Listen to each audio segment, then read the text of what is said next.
One of the key concepts in non-personal awareness, which I haven't really talked about much here, is the power of your inner witness. Now, activating your inner witness is a really direct route to true and genuine self-awareness. It unlocks the jammed up self-expression feeling that so many people experience, and it brings a flow and peace to your relationship with yourself and your relationship with others. But in a culture that says it reveres authenticity, there's a surprising amount of subtle and not so subtle pressure to not be real, especially if it might upset the apple cart. So today we'll explore the misunderstandings that underpin that pressure to hide your shadow side. And I'll lay out how to consciously awaken the witness in you, find the courage to be real, and do it in a way that can deeply transform your life. So stay with me and let's get into it. Welcome to the Be a Brilliant Human podcast with me, Joel Young. If you're looking to improve your life, to heal, to grow, and mature as an individual, but maybe you found that some of the personal development and consciousness stuff has given you the impression that you need to be super serious and vigilant to get anywhere meaningful, or feeling like maybe you're just not up to snuff, well, this show is here to remind you of your humanity, and in fact that's where your true joy and brilliance lies. With over 25 years of experience in the transformation biz and having developed MPA, one of the world's simplest, pressure-free approaches to growth and well-being, if I do say so myself, I'll be sharing tips, steps, and insights that'll help you navigate all the aspects of life as a growth-seeking being. On this show, it comes to you with a good dose of humour, maybe a smattering of colourful language, a reminder not to take things so personally, and most importantly, to be kind to yourself along the way. Make sure you hit that follow button, and let's get into it. Hello, and welcome to the Be a Brilliant Human podcast with me, Joel Young. I am delighted that you're here. We're at episode number 108, which means you can find the show notes if you go to www.beabrillianthuman.com/108. The numbers, not the letters. Well, I'm so glad you're here. It's interesting. Today we're talking about the power of your inner witness. And when it came to me as an idea to do this as a topic for the podcast, I stopped and thought to myself, how have I not talked about this already? I'm going to share some of the moments where this really came to me after MPA, non-personal awareness, came along. It became apparent very quickly to me that this was such a deep part of the non-personal awareness philosophy. And I underwent some practices, or really, I went through the process that I'm going to share with you today, really, which made a huge difference in understanding how awareness works. It helped me understand more about myself in a big way, especially on the back of, at that point, I think about 15 years of personal development, how much, even in the context of personal development, I was editing myself.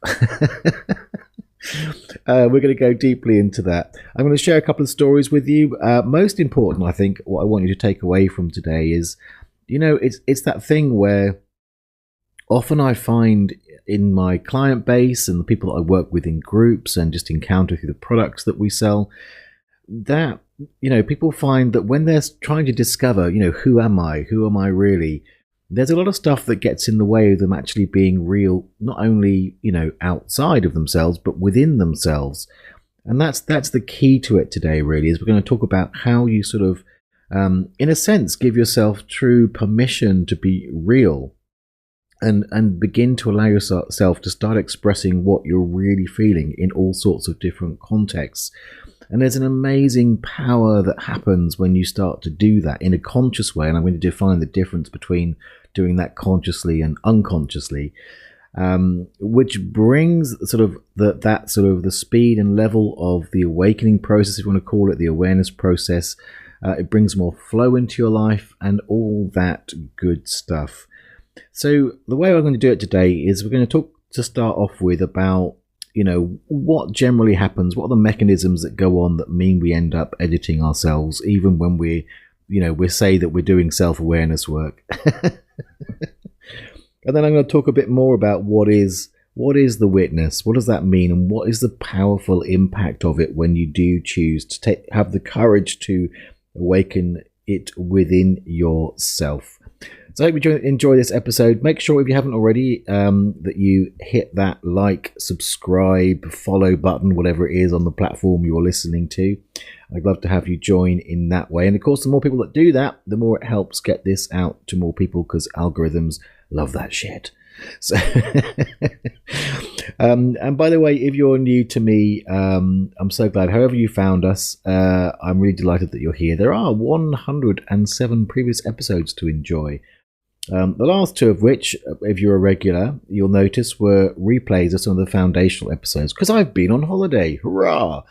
And had a really wonderful time. Travelled the length and breadth of the country with my wonderful partner Karen and our cameras, because that's what we do on our downtime. Photographing nature. A beautiful, beautiful thing. All right, I'm wittering on. Let's do this. Let's talk about awakening the witness and the power that awakening your inner witness has. So I want to start with a basic outline of the premise, or a distinction really between, what am I talking about, awaken your inner witness versus what's the usual mode? Well, in a sense, if I say it in one line, having the witness alive in you, or awakening it, activating it, I'll interchange those different definitions. It's about living an unedited life in a conscious way. And most of the time, what happens is our mind is kind of in constant editing, censorship mode. And what that means in practical terms is often we end up not really expressing the stuff that's inside, especially the stuff that doesn't fit whatever mode of identification that we're in. So, as a positive spiritual person, there are things that might want to come out of your mouth that don't fit that identity. So there will be a censorship sort of thing that happens. And it's quite fascinating how we do that. One of the things about that is we end up feeling blocked up inside, because one of the basic ideas that you'll find in a lot of different sort of spirituality, personal development ideas, or religious areas as well, as all things come to pass. Whatever comes through us it arrives into our system, if you like. It wants to be experienced, and ultimately it passes. And one of the biggest ways we get to suffer is we don't let it pass. And one of the ways we do that is by editing the expression of it, because reasons. And we end up feeling jammed up, blocked up. It all gets shoved in the back room, in the dark back room, the shadow part of us, and usually leaks out in ways that are very unhelpful and surprise us. So in a sense, I'm doing a paradoxical thing here by inviting you to sort of become unedited, which in a way is a way of saying being less controlled about what comes out of your mouth. But actually what you're really doing is taking control. It's kind of a weird thing. But by consciously choosing to let stuff out of your mouth or through your expression, you allow things not to get jammed up. And as we'll talk about soon, is how that gives you an ability to really discover who you are. So let's talk about the mechanisms, those editing mechanisms.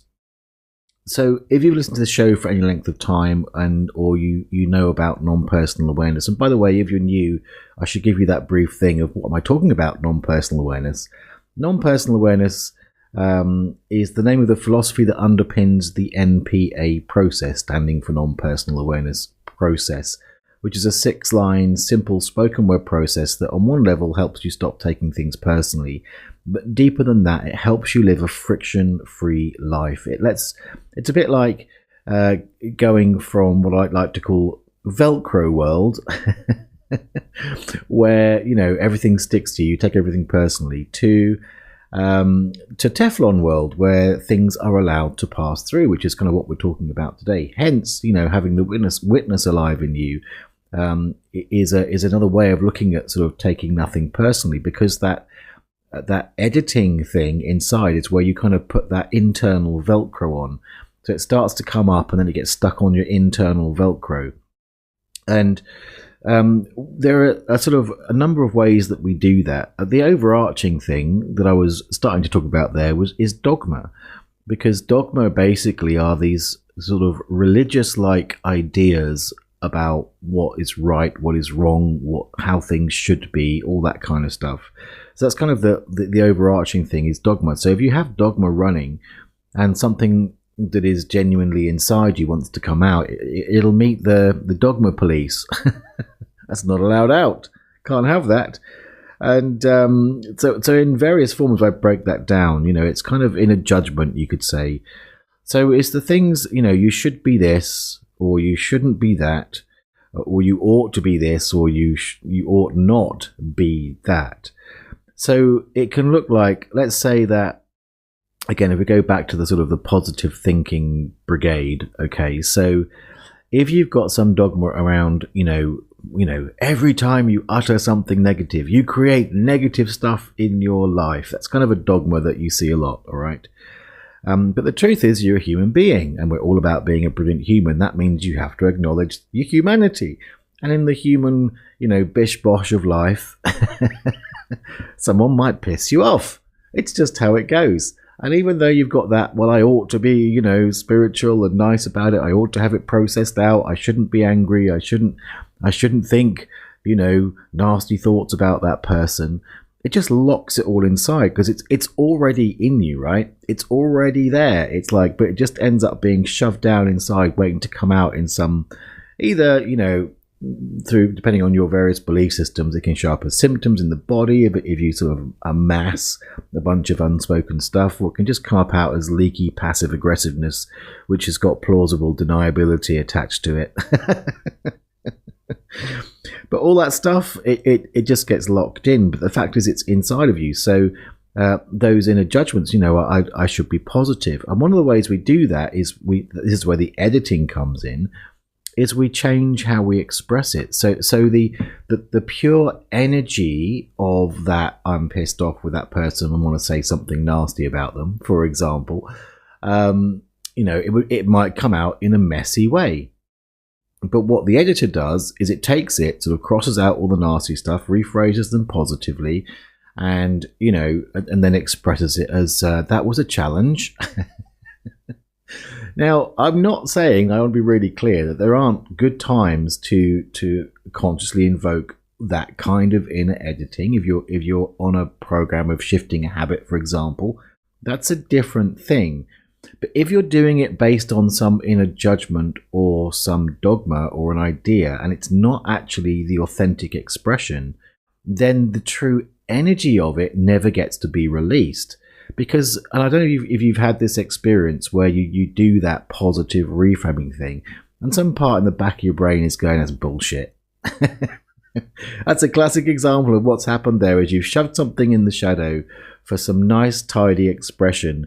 And what that means is you don't get to really be who you are, don't get to express who you really are, and it just gets gunny sacked up in the back somewhere. So you have all this sort of inner judgment that can be one of the ways that you stop that natural flow. And the thing about it in terms of the witness is when you're not expressing it out, you don't get to really see it. Again, that plausible deniability is a big part of it. But we also, that can come as fear of judgment from the outside. What will people think? What will their response be? Or we do that kind of projecting our discomfort onto others by saying, oh, it will hurt them. I'm responsible for their feelings. Now, I'm not saying there isn't a time, again, to be caring, mindful of other people's. But if it's at the expense of where you end up not really having your expression, there's other ways to do it, and we'll talk about those. But if we're going to be committed to being real, then this is the invitation to sort of really look at whether those fears of what other people might think are actually serving you or they're not.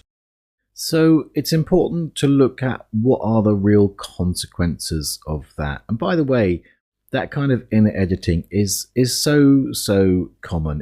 It really is a very human thing. And this invitation, when you want to become a brilliant human, when you can take a conscious look at these things in a real way, it has a great power to it. And if you come to somebody who has never done any self-awareness work, this would be standard, and probably they tell you that yes, if you don't do this, then if you don't edit yourself, then you're an arse. I'm going to address that in a moment. And there are a lot of people who are unedited in a way that they are being an arse. This is a very different thing I'm inviting you to look at. But it's also, as I said before, if you're in the realm of, spirituality, personal development, self-awareness, all that good stuff, I still find it happens a lot. It's just that the rules maker, the editor inside, just has that sort of spiritual self-awareness overlay. But it's the same mechanism. And I like to point out that sort of whether you label the mechanism societal norm or spirituality or self-awareness, it's still a mechanism that is creating an edit of the real you.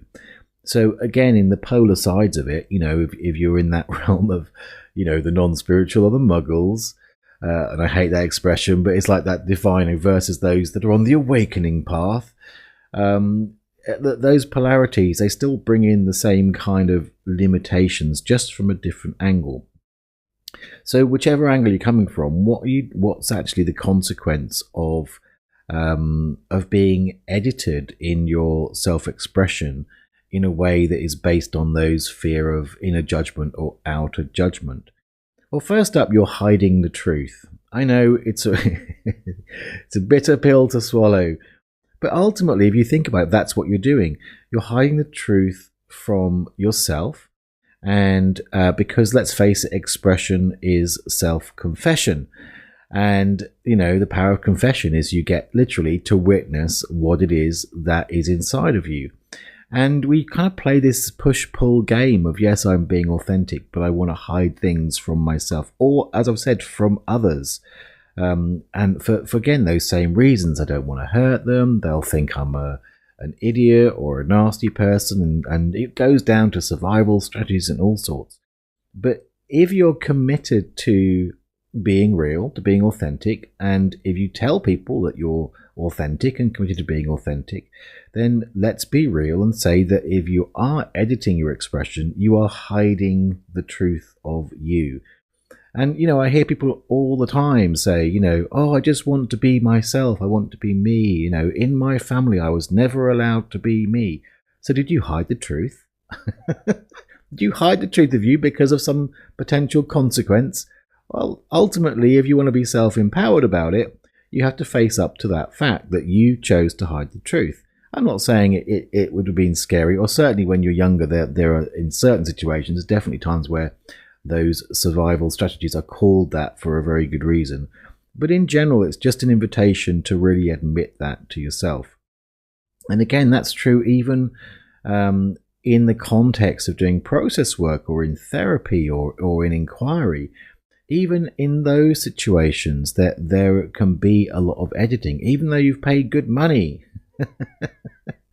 to see someone. In fact, that's such a big part of MPA Mastery, which is our practitioner training.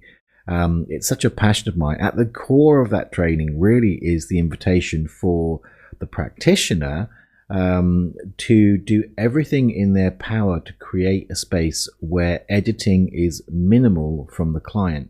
And that's about creating that space of no agenda, of really sort of being, in a sense, an embodiment of that witness, which has no judgment, which has no need to lead or pace or control the expression of the client. And time and again in my own practice, and those that are in the process of going through or been through the practitioner training report their clients tell them the same thing.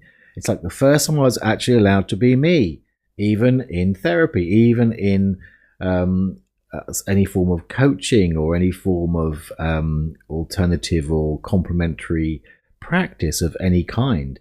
And it's a powerful, powerful thing in the hands of, someone who's holding that space for somebody else. And it's something that I'm encouraging you to do today. So this section really is about understanding that those edits, which reframe things before they get out of your mouth, or just the general sense of fear of, who you'll be perceived to be by yourself or by others, is where we block ourselves from being real, from being authentic, from being who we truly are. And as we'll get onto as we talk about activating the witness, where we get to discover the truth, the hidden truth of who we really are, so that it can actually change. Because as long as it's hidden, as long as it's stashed away and denied, it ain't going to change, buddy. So let's talk about the witness.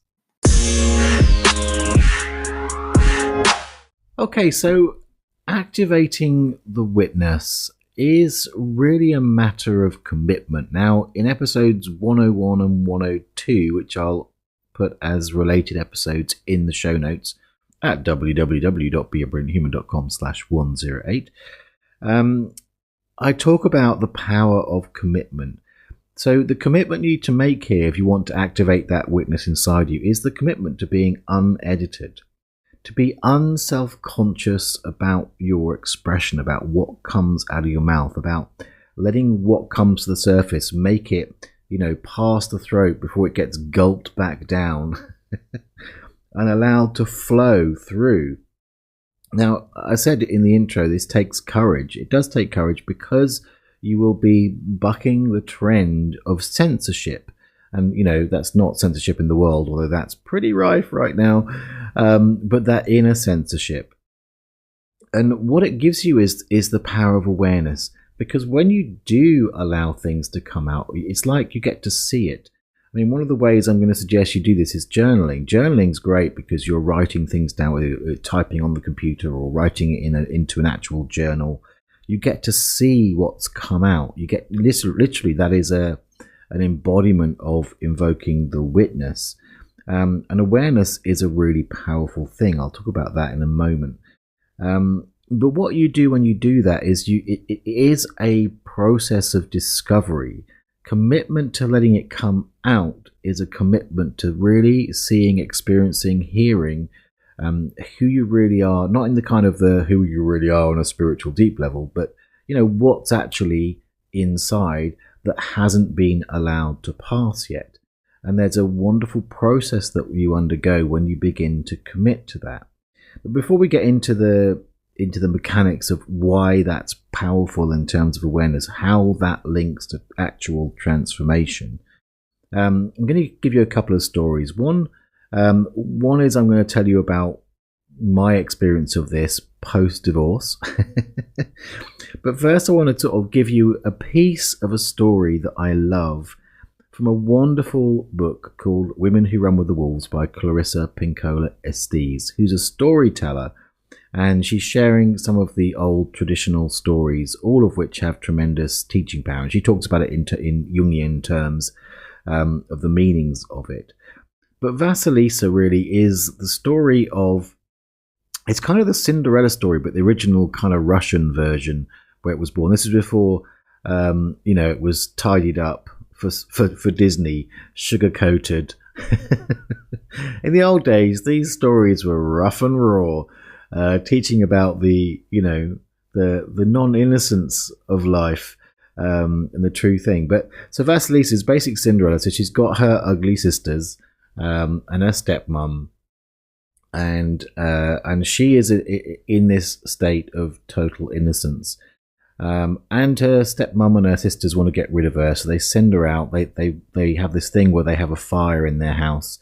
They put it out and tell her she has to go and get fire from the Baba Yaga. And the Baba Yaga is like the Russian version of, ultimately Mother Nature, but she's presented, which is true of nature. Nature's raw. You spend enough time out in the field with a camera, you see that nature is raw. And so she has to go off, and she goes on, and there's a whole series to it. She has adventures on the way there, finally gets to the Baba Yaga. She passes a number of tests with the Baba Yaga, and ends up not being eaten, which was what the stepmom and the ugly sisters thought would happen. They were trying to get rid of her. And here's the bit that relates to witnessing. So the Baba Yaga gives her a skull with fire in it and sends her on her way. Get out of my house, she says.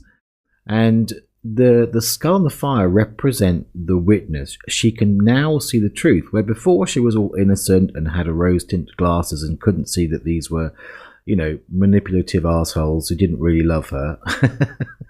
She now had the power of truth. And there's two bits I want to talk to you about. So as she's coming back out of the forest and finding her way out, the skull becomes incredibly heavy. And she has this urge to kind of to put it down, to drop it. Now, what that is speaking to is when you commit to this witnessing, there is a power to it. But that power comes with a sense of you begin to notice that it's going to have an impact. It's going to change things. And so many of us who will say, I want to change, when you actually face what change means, it becomes one of the most scariest things. And when you begin to commit to being real, of seeing and speaking the truth as you see it, or at least the truth of your expression, you begin to understand the consequences. And the temptation is to go, oh, never mind, I'll just put the skull down and walk out without it. But she holds on to it, carries it through the forest back to her house, and she gets back to the house and finds that the stepmom and the other sisters haven't been able to light the fire again, and they're acting like they're very pleased to see her. They sent her off to her death, and she turns up, and they're all kind of, oh, we're so happy to see you. And one of the things that the way that the story goes is that she sets the skull down, sits by the fire, and spends the night just watching the stepmom and her two ugly sisters going yada yada yada yada yada yada yada. And in the morning, all that remained was Vasilisa, her skull, and 3 piles of dust. Now, that's a wonderful expression. So we can look at that as the ugly stepsisters and the mother, or the ugly sisters and the mother, as parts of herself. As the skull watches them, and they just run. They're not thinking about that they're being watched. They're not thinking that they're being seen. They're just doing their thing. And she goes from seeing them as being, beneficial and, helpful, to the truth of them, which is they're really not in her best interest. And the thing about this is that the skull, the fire in the skull, is that witness and that awareness. And as she watches them, the symbology is that they just turn to dust by themselves. She doesn't have to do anything. And this points to the power of the witness. Just letting yourself run, be unedited, with that skull with fire, watching, noticing, allowing, just truly seeing things for what they are, allows the stuff that is really not truly aligned and yet stuck inside you to become, from this sort of alive thing in you, to a pile of dust that no longer has any power. So, and by the way, I'll put a link to that book. I'm sure you can get hold of it somewhere. I'll at least put the name of the book, if I can't find a link, in the show notes. There's lots of stories in there. They're fantastic. So I kind of lived this for a while. As I said, I'd tell you about this sort of post-divorce. So this was my second marriage, and it didn't end. It didn't end well. Let's put it that way. I will put it as I was on the receiving end of bad behavior. Put it that way. I'll take my responsibility. There's always two pieces of the equation in a relationship. But at the time, I was fairly deeply enmeshed in the kind of spiritual, non-dual kind of world. But at that same time, it happened just after MPA was born in 2007 to 2009, the early years of MPA. And when the divorce came through, there'd been someone else involved and all that kind of stuff. And on one hand, I was trying to be, again, non-personal about it. I was trying to be spiritual. I was trying to sort of see all the benefits. Also trying to do that premature thing of trying to sort of look at why, in the world of we create our own reality, how did I create this? All that stuff, which ultimately was being unhelpful. It was being unkind to me. And then because part of practicing MPA actually in a sense, automatically begins to wake up the witness. Something clicked in me, and some inner decision happened, which was that inner commitment I'm inviting to you of just let myself be unedited.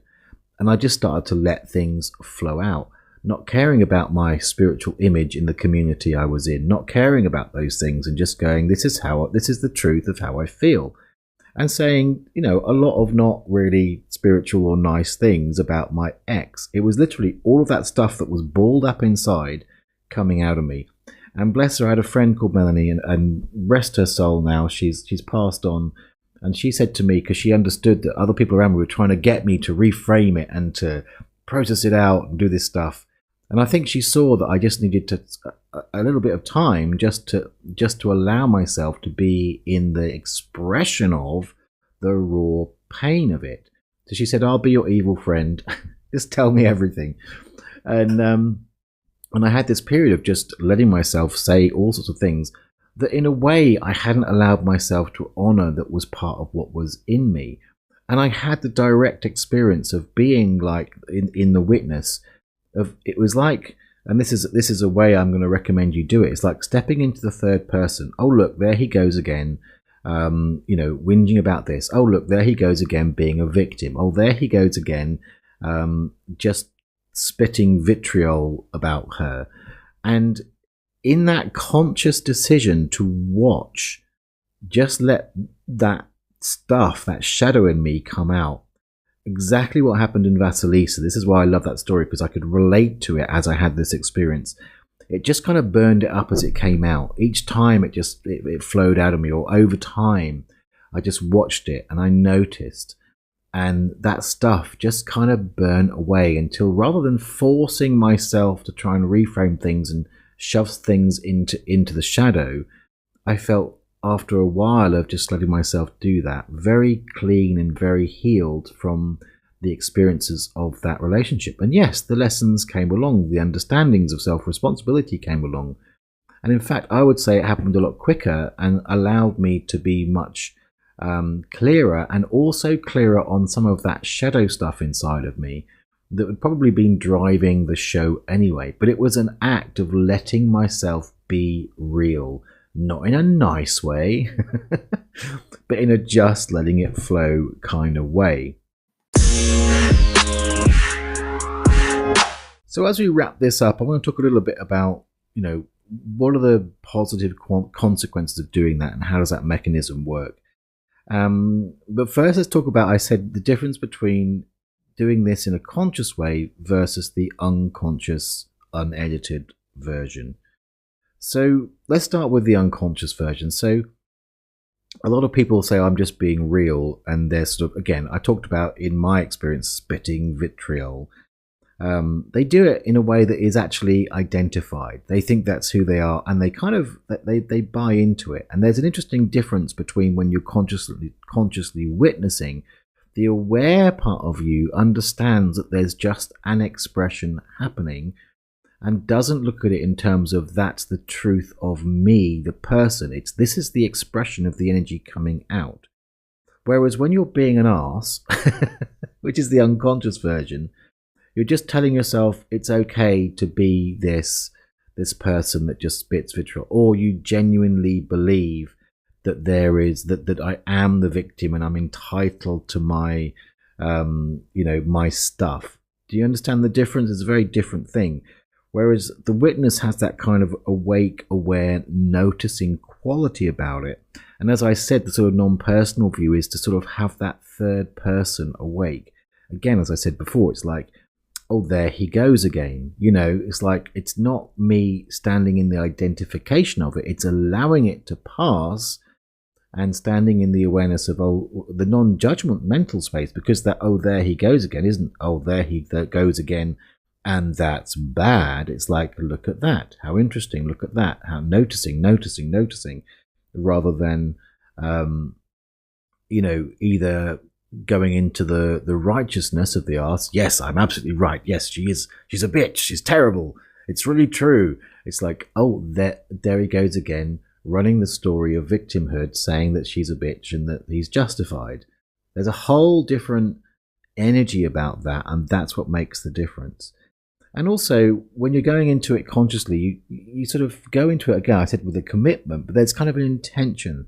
The intention is I'm allowing this expression so that I can see and become aware of the hidden truth, so that I can activate, I can go to the Baba Yaga, get the skull with the fire, and as it comes out through the witnessing, it can burn, and what is not a true fit for my being becomes powerless, rather than in the shadow where it has some power, influence, and control over my expression. So that's a good time to sort of move into the consequences of doing this and talk about the witness really is an act of conscious self-awareness, true self-awareness. And I'll often say we're called non-personal awareness for a reason, because awareness has tremendous power. And just like with the skull and the fire, that awareness, that awake, alive, witness, awareness energy does the work for you, and it does invoke change. So, and you might say to yourself, well, where does processing come into this? Are you saying that don't process it, just use this? Well, this can be enough, but there are often times within the witnessing, this has been my experience, but then you notice where there's a bit that's a bit hicky, and it may come as part of the expression. Naturally, a process, some process work, or getting some help from somebody is there to do, and you can even allow that. That's why I say in MPA itself, and if you haven't downloaded the MPA process sheet, you can do that. You can go again, there'll be a link in the show notes for today, again, beabrillianthuman.com/108, or you can go to joelyoungnpa.com and find it there. You can download it for free. But in the setup for the process, we do what I call a spew. And a spew is exactly that. It's an invitation for an unedited, unself-conscious expression. And again, in our mastery training, that's where I teach practitioners to do that, because a lot of practitioners, well-meaning, very good practitioners, bring a lot of that dogma, agenda, and subtle shoulds and oughts into the practice, which any client can detect on a subtle level. It just creates more resistance in the process. Whereas when you can really hold this space, that it becomes literally friction free, which is amazing. If you're a practitioner or a therapist, you'll understand this. If you can have a resistant free client, it's a much sweeter experience for them and for you. It's whereas when you find there's a lot of resistance, and often, here's the truth, therapists and coaches will generally put that on the client. But when you really allow yourself to be the vessel for non-resistance, the client feels it, and you get to have a lot more energy at the end of the day.